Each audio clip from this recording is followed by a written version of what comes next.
a short neck. I can wear earrings that long and it never touches my shoulder. Somebody with a short neck, 3-inch earrings, it's like they're hanging off their shoulder. They couldn't wear a pair of 3-inch earrings. Me, give me the longer the better. You get a giraffe neck and you can do anything you want.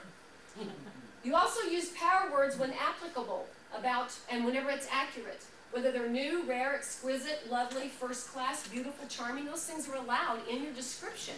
Not in your title line, but in your description. You also want to personalize the information with how you use it, where or how you obtain the item, and how the item saves time, money, or otherwise enhances. So it's Melissa telling somebody that these pair of earrings would be a perfect compliment. You're going, oh, you know what? Those would look good. And I'm going out on Friday night. I need a new pair of earrings. That would be great. I never thought about that kind of use for those. You start with the title. Use Google search engine, word tool, or something similar to check your title line. Google has an AdWords search tool. Go to Google and Google it. You can put in your title line and it'll tell you whether your words are good or not. If your words don't show up in the list, dump the word and add something else to it. And also I use Empire, mpire.com. When you go to Empire, it's free. And at the bottom, there's a little bitty tiny link called Researcher. It's M-P-I-R-E. I use it a lot for doing, yes. And at the very bottom, there's this little microscopic link that says Researcher. And then you can go to your Researcher, and it will tell you price points. It will tell you about your title line, whether it will perform or not. Then, here we get into payments, methods, shipping methods, policies, promotional text, and the first 250 characters and spaces. This is where everybody gets in trouble on Bonanzle. And I want to talk about this for a minute today, and then I promise I'll let you have a break, and then we're going to come back and work on your listings online. Melissa, we're going to have you write about your earrings that you have in your ear today, okay? When every site determines how much of the description field is fed to Google Base, it differs. On that e-site, they do 400 characters and spaces. Bonanzle does 250, which I like much better because it is so much easier to construct a compliant listing on Bonanzle than it is on that e-site. They also allow all the item traits and all the specifics and everything to feed to Google. But you cannot, on Google Base, it is against editorial policies and guidelines to include in your listing payment methods, shipping methods, shipping costs, when you're going to ship. That's all promotional text. They want nothing but the description of the item. So think about this, 250 characters and spaces. If you use 55 in your title and it starts from the first word, the first letter, and the title. If you use 55 characters and spaces in your title line, and you duplicate that as the first line of your description, which is the formatting that the search engines like, you just used 110 of these 250, which only leaves you 140 to come up with flowery words. And then after that, you put anything in you want because it's not being fed to Google. It just can't be fed to base. It can't show up, but you can put it at 251, you can go for it. If you pull up your Bonanzle XML file in your browser, you'll see words that are cut in half where it's got the first 2 letters of the words. That's because that's 250. Anything after that isn't fed. So when people ask about, I don't see what's wrong with my file. I'll open it up in my browser, I hit find, put in ship, click. Okay, you've got shipping and shipping methods in like 40 of your listings. It's got to go. You need to add 15 more flowery words in this, and then you're good to go. And then we'll re-upload a clean file, and you'll quit having all these spelled and disapproved feeds. So you have to remember the first 250 characters and spaces. First letter of the first word of the title line is where the count starts. So if you use 55 characters and spaces in your title, then duplicate it as the first line of your description, then do your bulleted format. At 251, it's not being fed to Google Base. You can put anything else in you want. It's okay. Now we go to 300. And yes, I have some listings I discovered the other day that are not quite compliant. We've got to go in and add some stuff to them because I went, oh girls, we've kind of got like items shipped the next day and it can't be there. I haven't got caught yet. So, yeah, I know. That would not be, that would be so bad.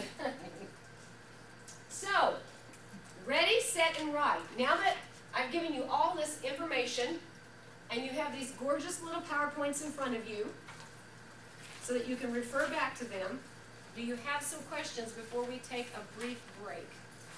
No, we're gonna come back and write some titles. Yes, we are and going to stuff. come back and write. Yes, we Great. are. We're going to come back and write. I do want to show you.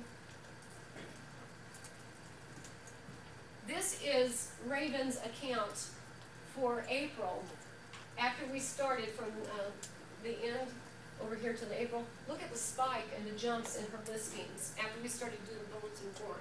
And I pulled these out just so that you can see that it is worth the work to sit down and to think and to start thinking outside the box about what that you can put in about your books and about your DVDs and about your shoes or your shirts or your earrings. And if you go to your Google Base account and you look at your listing and your impressions are at 0 after 30 days, you're going, I'm not doing something right here. I need to rework. Now Google product and shopping likes your attributes first, and then it will look at titles and descriptions. Attributes or your item traits are much more important than your title lines, but you have to have it all. You can't just depend on product and shopping. You need a great title line. You need a great description so that you're being rendered and served up in natural organic searches, and you're being rendered and served up in your product and shopping. Then you have the best of both worlds, and they can find you on Bonanzle. Find out what your competitors on Bonanzle are. You don't think I don't look at your listings? You're wrong, I do. I go online and I'll search. We get ready to put something up, and I'm over here searching going, I've got Boyd's Bears. And there's somebody on Bonanzle who's listing Boyd's Bears. My boys are least expensive, are less than this competitor on Bonanzle. I've been searching, watching what they're doing.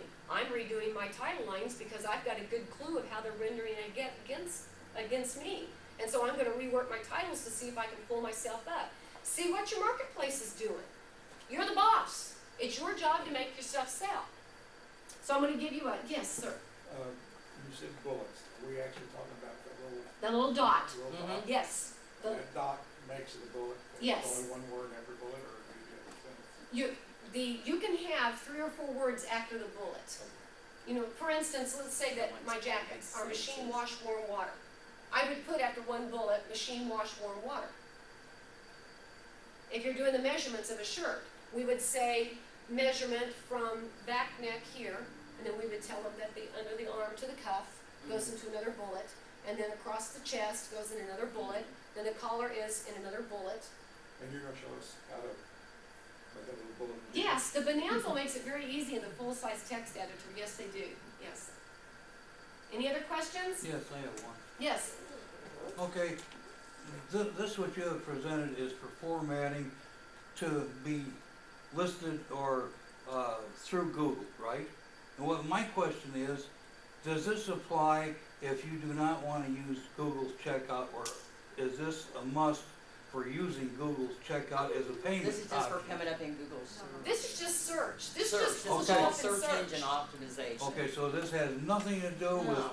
how you're going to accept payment. No, Okay, this has that's nothing fine. to I do. just Now, you wanted that need to clarified. understand that if you want to have a little fair advantage in the Google searches, especially when you get to product and shopping, and I know people say, nobody uses it. Oh yes, they do. There's millions of people that use product and shopping results. We use it every day to find out where we're sitting in the marketplace. There is a search because there are people that hate PayPal, and they'll only use Google Checkout. And when you pull up the product search page at the top, it says only Google Checkout. And you'll be amazed at how many people will click that because they only want people that accept Google Checkout. But no, this has nothing to do with accepting Google Checkout. This is just search engine stuff. Yeah. Okay, see, I had Google Checkout in lieu of PayPal, because I will have nothing to do with PayPal. Then I come to find out that Google has just increased their rates, so they're on par or above PayPal. Exactly. So that's beyond what I can afford. Just prior to that, they sent a thing to me showing the cost difference, how much cheaper they were than PayPal. In other words, they were, in some Yes. instances, 70 or 80% cheaper than PayPal. All of a sudden, I find out that they're more, so.